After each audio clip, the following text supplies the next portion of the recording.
Hello student, मैं सौरभ कोहली आपका हार्दिक स्वागत करता हूं अपने यूट्यूब चैनल में। प्यारे बच्चों, कैसे हो आप? आई होप आप स्वस्थ होंगे। बच्चों, आज हम चर्चा करेंगे सामाजिक अध्ययन यानी कि सामाजिक विज्ञान एसएसटी की वर्कशीट का, जो कि जिसका नंबर 87 है, जो कि 15 फरवरी 2022 की वर्कशीट है, क्लास 10th की, जिसका उपविषय वैश्वीकरण को संभव बनाने वाला कारक है। और इससे पहले 86 वर्कशीट भी हम चर्चा कर चुके हैं, आप प्लेलिस्ट में जाकर चेक कर सकते हैं। और कोई भी जो भी स्टूडेंट हमारे चैनल से नया जुड़ा हो, इस चैनल को सब्सक्राइब कर ले और बेल वाले बटन को जरूर प्रेस कर ले, ताकि सारी नोटिफिकेशन आप तक जरूर मिल सके। चलिए शुरू करते हैं प्रौद्योगिकी के बारे में। प्रौद्योगिकी बच्चों यानी कि टेक्नोलॉजी। प्रौद्योगिकी में तीव्र उन्नति वह मुख्य कारक है जिसने वैश्वीकरण की प्रक्रिया को उत्प्रेरित किया है। जैसे विगत 50 वर्षों में परिवहन प्रौद्योगिकी में बहुत उन्नति हुई है। इसने लंबी दूरियां तक वस्तुओं की तीव्रतर आपूर्ति को कम लागत पर संभव किया है। सूचना एवं संचार प्रौद्योगिकी का विकास। तो सबसे पहले प्रौद्योगिकी का हमने क्या देखा? टेक्नोलॉजी ने क्या किया है? काफी तरक्की करी है, यानी कि तीव्र उन्नति करी है। इसका मुख्य कारण क्या है? वैश्वीकरण। जो वैश्वीकरण के कारण ही प्रौद्योगिकी को काफी उन्नति हुई है।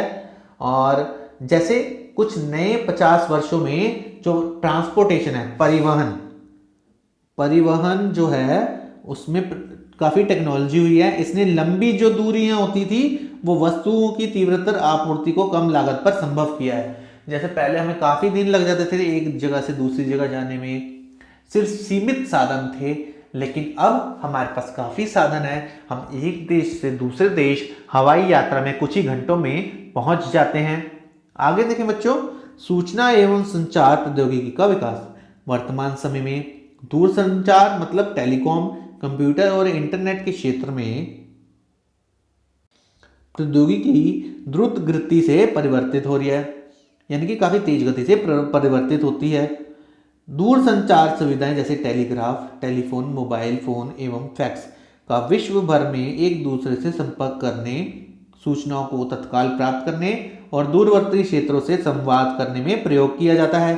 यह सुविधाएं संचार उपग्रहों द्वारा सुगम हुई हैं। इंटरनेट से हम तत्काल इलेक्ट्रॉनिक डाक, ईमेल भेज सकते हैं और अत्यंत कम मूल्य पर विश्व भर में बात कर सकते हैं। तो समझे बच्चों कि सूचना एवं संचार प्रौद्योगिकी का विकास कैसे हुआ है। सूचना यानी आपको इंफॉर्मेशन, और संचार यानी कि आपका जो टेलीकॉम है उसमें काफी विकास हुआ है। Telegraph, telephone, mobile phones, fax, एक जगह से दूसरी जगह तत्काल चीजें पहुंच जाती है इंटरनेट के माध्यम से, वॉइस कॉल के माध्यम से, ईमेल के माध्यम से।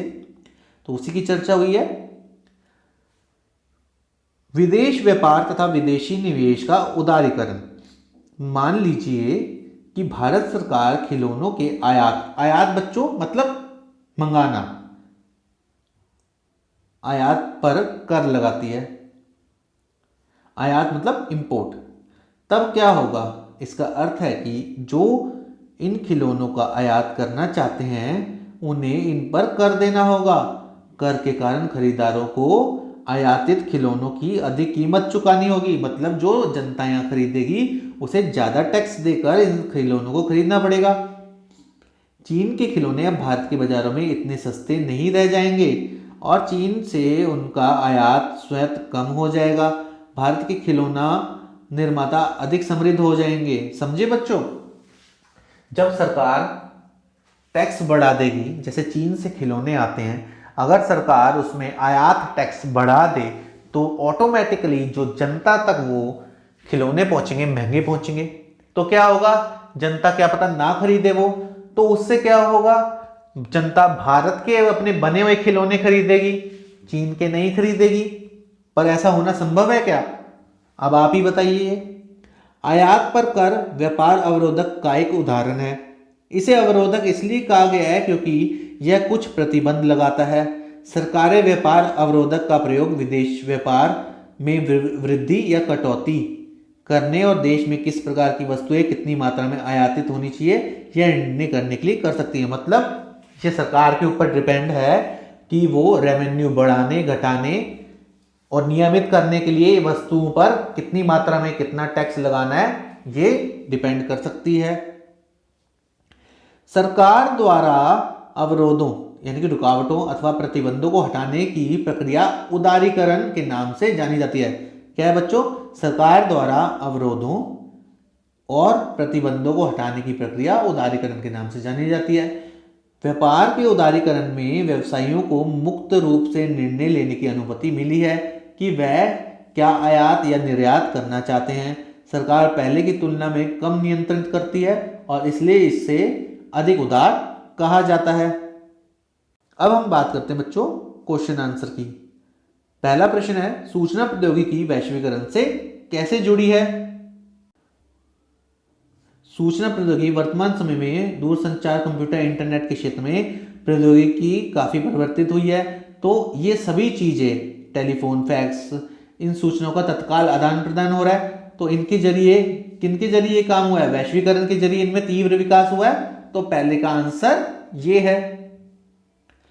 सेकंड क्वेश्चन, क्या सूचना प्रौद्योगिकी के विकास के बिना वैश्वीकरण संभव है? नहीं बच्चों, सूचना प्रौद्योगिकी के विकास के बिना वैश्वीकरण संभव नहीं था।